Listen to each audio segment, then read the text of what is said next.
벤치마킹한 그 결과물이 어떻게 나올지 참 기대가 됩니다.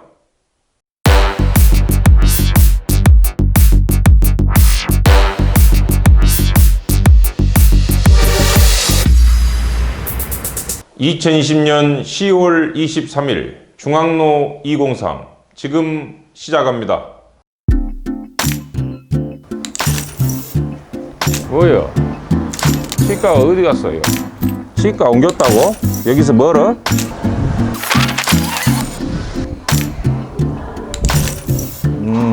가깝네.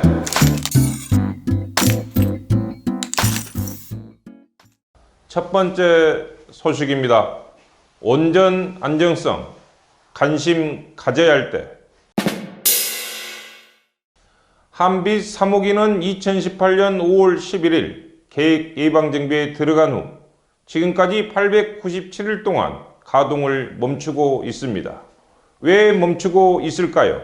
가장 큰 이유는 존재하지 않았어야 할 결함들이 발견되었기 때문입니다. 원자력 발전소는 전기를 만들어내는 과정에서 필연적으로 방사능이 발생합니다. 이 방사능을 차단하고 외부의 충격을 보호하기 위해 지금 보시는 사진처럼 둥그런 돔 형태의 외벽을 설치합니다. 그런데 이 돔 형태의 외벽 내부에 빈 공간이 발견되었습니다. 그것도 한두 개가 아닌 무려 94개였습니다. 한수원은 모든 조사를 마치고 보수공사를 시행했습니다. 보수공사를 마치고 최종 테스트까지 마친 한빛 3호기는 조만간 재가동에 들어갈 예정입니다. 하지만 지역의 원전 관련 단체들은 재가동에 대해 부정적인 입장입니다. 안전성을 확인한 한수원과 원자력안전위원회의 테스트 결과를 못 믿겠다는 입장인데요. 일각에서는 부실공사로 인해 수년째 가동을 못해 발생한 세수 감소와 지역 이미지 훼손에 따른 실질적 피해를 누군가는 책임져야 하고 이러한 문제들을 제대로 수습하지 못하고 재가동에 돌입하는 것은 안전 등 또 다른 문제들을 야기할 수 있다는 것입니다. 어느 때보다 원전 문제에 대해 국민들이 관심을 가져야 할 때입니다.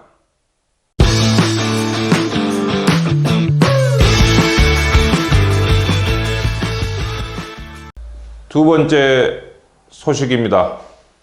견학, 그 결과를 기대해 봅니다. 어제 영광군의회가 무안환경관리센터와 순천시의 업사이클링 센터 견학을 다녀왔습니다.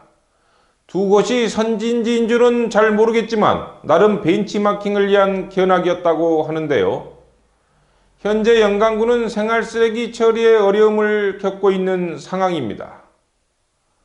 홍농에 위치한 기존 소각시설의 처리 용량은 일일 20톤인데 반해 반입되는 생활쓰레기는 37톤으로 나날이 늘고 있는 실정입니다.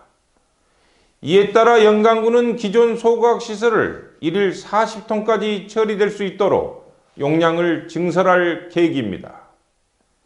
영광군의 의원들은 무안환경관리센터의 주민 수용성 확보 과정을 공부해 증설에 대한 주민 수용성 방안을 마련하고 순천시 업사이클링 센터의 재활용 방법들을 연구하여 우리 지역에 적용해 볼 수 있을지 가늠해 보았다고 하는데요.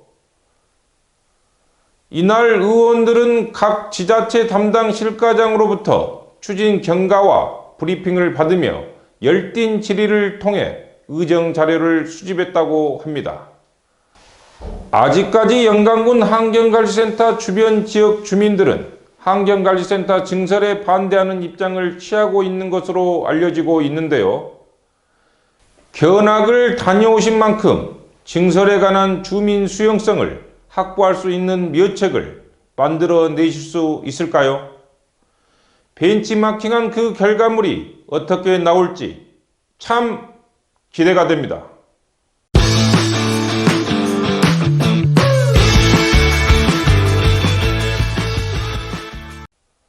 세 번째 소식입니다. 전기자동차 본사 이전. 지난 20일 영광군과 KMC스가 수정 투자 협약을 맺었다고 합니다. 180억 투자로 생산시설을 짓고 158명을 고용 창출을 하겠다는 1단계 계획이 완료됨에 따라 485억 원과 128명의 추가 고용 창출을 위해 본사 이전까지 고려하는 투자 협약이었습니다. KMC스는 투자 규모 확대로 전기차 신모델 개발, 관내 고등학교 학생 대상 인재 양성 고용도 적극적으로 나설 계획인데요. KMC스라는 기업은 분명 영광군의 e-모빌리티 산업 분야에서 가장 기대되는 기업입니다.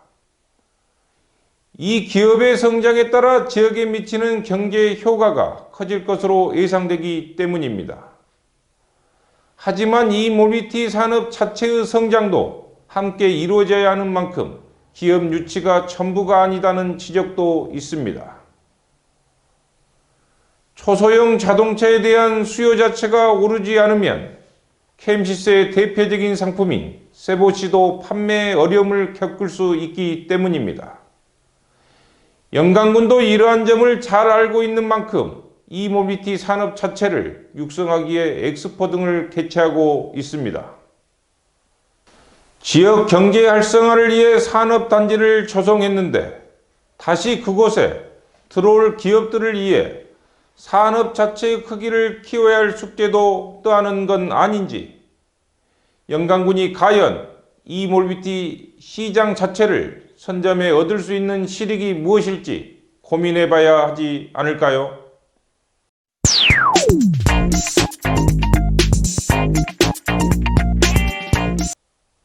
네 번째 소식입니다. 짧아진 가을. 오늘은 서리가 내린다는 상강입니다. 예로부터 상강이 되면 마늘을 심거나 보리를 파종하는 시기인데요. 다음 해의 먹거리를 마련하기 위한 씨앗을 뿌리는 시기가 바로 상강입니다. 2020년도도 어느새 막바지에 접어들며 조만간 한 해를 마무리하고 내년을 계획해야 할 때가 되었습니다. 다가오는 2021년을 위해 저도 마음속에 작은 씨앗을 하나 심었습니다. 희망이라는 씨앗입니다. 2021년에는 더 따뜻하고 서로 돕는 지역사회로 거듭나길 바라봅니다.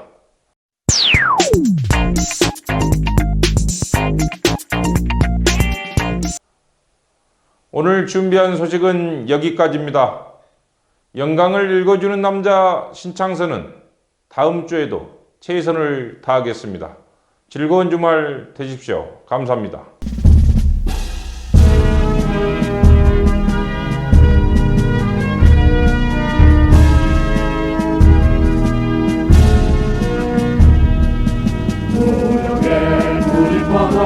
소승 열시고 대대로 이어사는